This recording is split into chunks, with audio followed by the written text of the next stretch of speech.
St Peters, Miss Brown here. Today I would like to read you one of our favourite books when my son was growing up, and it is called Araminta, Spook, My Haunted House.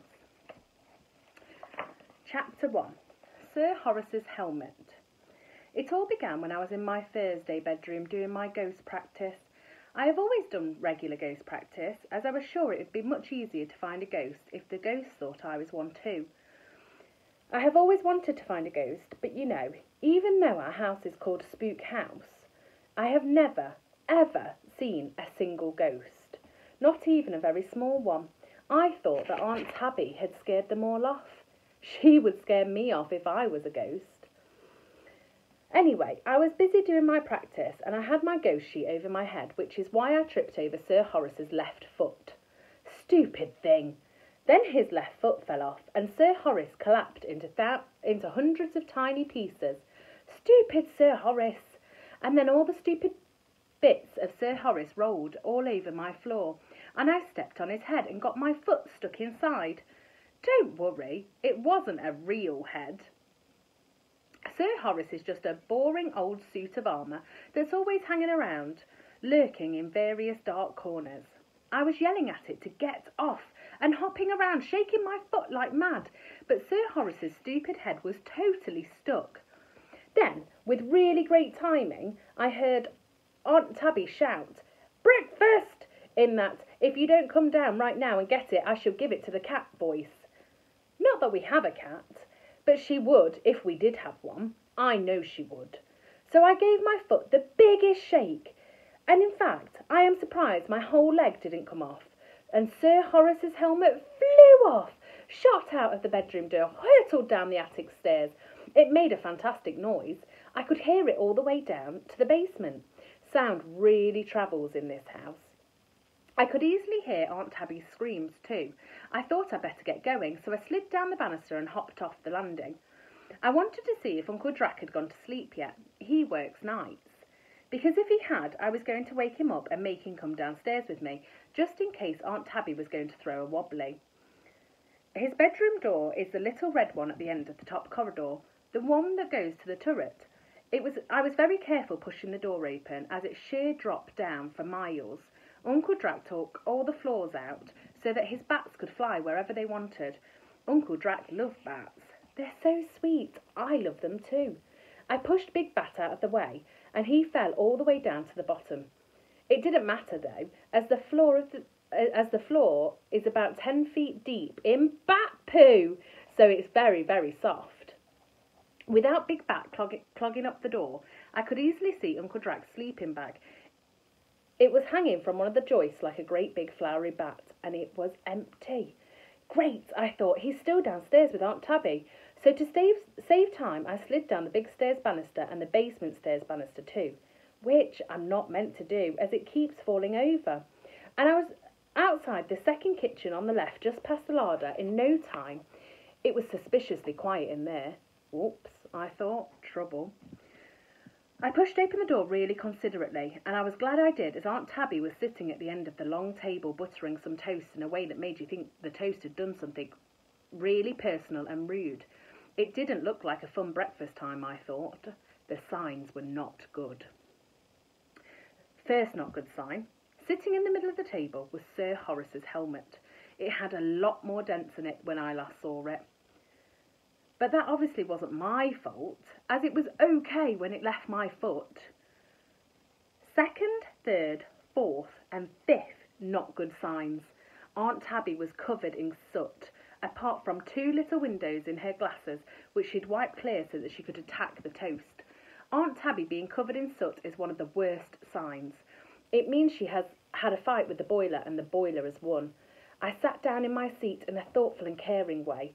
Uncle Drac looked really, really relieved to see me. You see, I live with my aunt and uncle because my parents went vampire hunting in Transylvania. Uncle Drac was busy scraping out the last of his boiled egg. He had soot all around his mouth from the sooty toast that Aunt Tabby had buttered for him. "Hello, Minty," he said.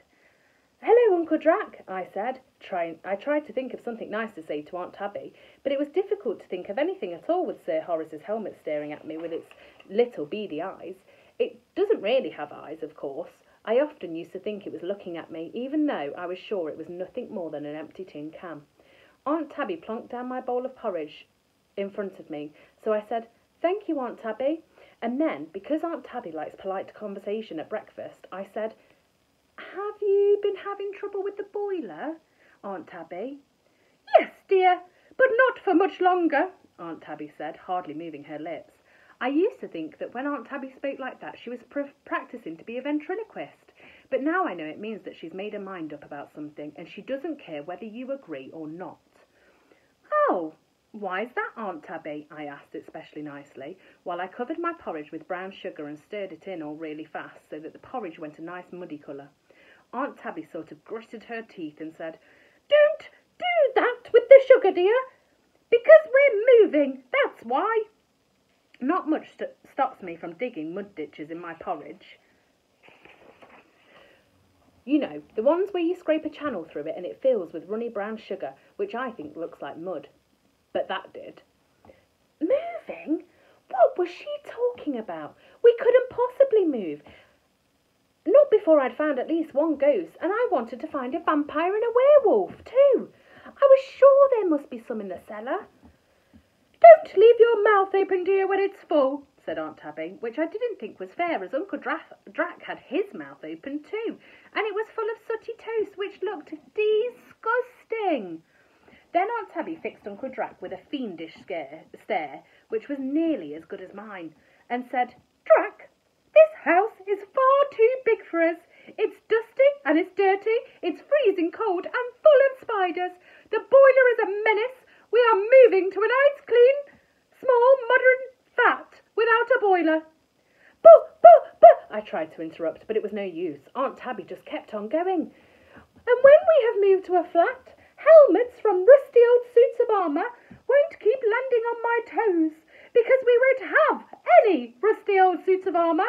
Sir Horace can go to the recycling bin. You can take him, Drac." "What?"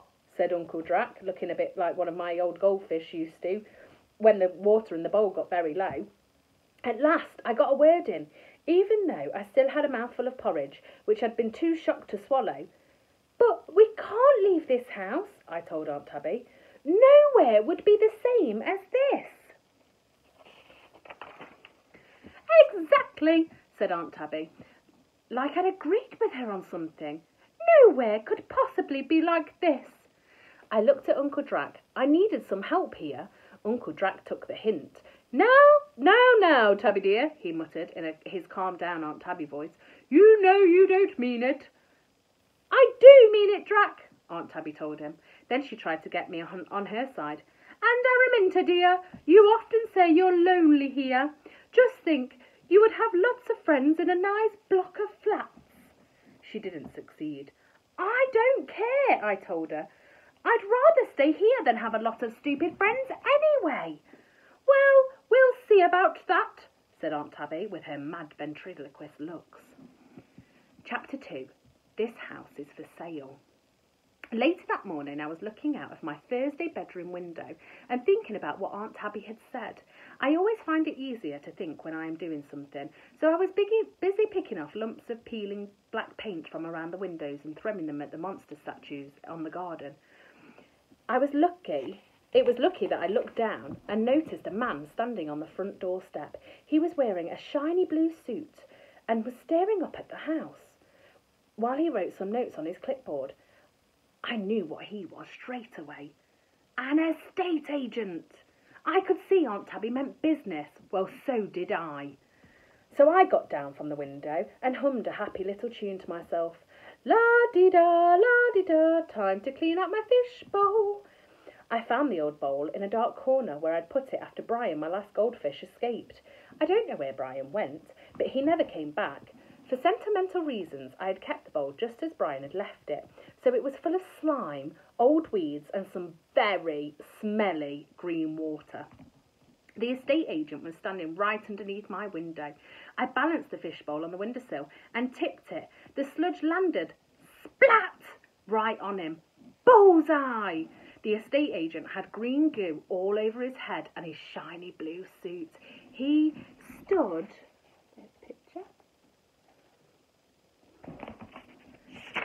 He stood there for a moment like he was really surprised. He spat out some slippery bits of weeds, then he looked up, and I aimed my fiendish stare at him. He made a weird, spluttering, yelping noise and ran off down the path. Good riddance! At lunchtime, in the third kitchen on the right, just around the corner past the boiler room, I was not surprised to see Aunt Tabby looked just as grumpy as she had at breakfast. These estate agents are most unreliable, she said, as she stabbed a defenceless potato and thumped it on my plate. I have been waiting all morning for one, but he hasn't even bothered to turn up. I didn't say anything. Aunt Tabby looked at me for a moment, and then she said, I shall put up my own sign this afternoon. You'll enjoy helping me paint it, Araminta. Won't, I told her. I tried to avoid Aunt Tabby in the afternoon, but she found me in the cellar looking for vampires and dragged me out to the garden. It's a lovely day, Araminta, she burbled. Some sunshine would do you good. You are looking quite pale. Well, of course I was looking pale. It was because of the chalk dust all over my face. Vampire hunting is the same as ghost hunting. You have to look like one of them to have any chance of finding one. I think I look pretty good as a vampire, although I would like to grow my teeth. But when I asked the dentist how I could do that, she was not exactly helpful. Aunt Tabby had cleared a patch of stinging nettles. Stinging nettles are what grows best in our garden. And she had dumped down a piece of a board and some old paints. Aunt Tabby thinks she's an artist, but I have my doubts. Come on, dear, she said, patting the ground beside her like we were going to have a picnic or something. You know you love painting. I don't, I told her. So I sat on the steps and kicked them, which is quite fun as they are very crumbly, and you can often get big lumps of stone to drop off. I watched Aunt Tabby really go for the paint in a big way until she'd covered herself in so much paint as she had put on the board. When she'd run out of paint, Aunt Tabby fixed the board to a post and stuck it in the hedge. The sign said, "This house is for sale." Aunt Tabby looked pleased. She rubbed her painty hands all down the front of her dress. Not too bad. I haven't lost my touch. What do you think, Araminta? I didn't say what I thought, as it wouldn't have been polite. I also was thinking hard. I badly needed a plan. Aunt Tabby was not going to get away with this.